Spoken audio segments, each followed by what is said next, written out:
Bonjour mesdames, mesdemoiselles et messieurs, je m'appelle Virginie.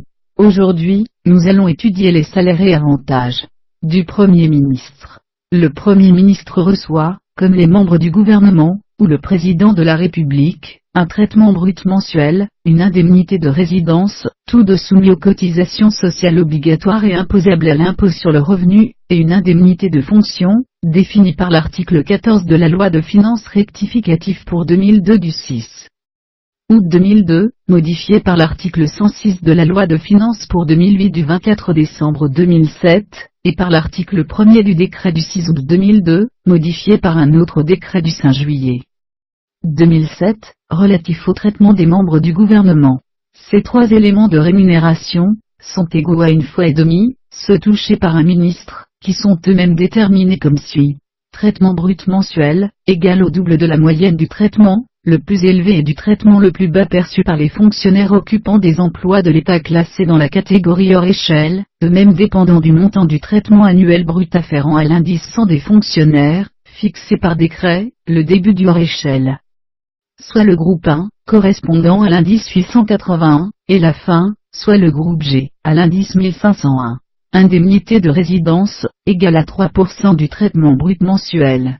Indemnité de fonction, égale à 25% de la somme des deux montants précédents. Or, le montant actuel du traitement brut mensuel des fonctionnaires, a été fixé à partir du 1er octobre 2008, pour l'indice 100 à 5 484,75 €.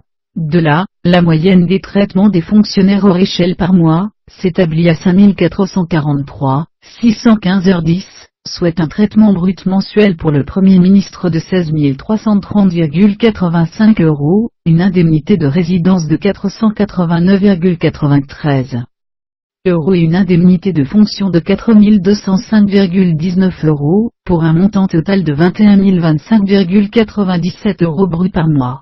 Avec l'indice 100 actuellement connu de juillet 2010 de 5 556,35 €, et avec l'hypothèse d'une moyenne pondérée identique à celle d'octobre 2008, on obtient une actualisation du traitement total de 21 300,45 €.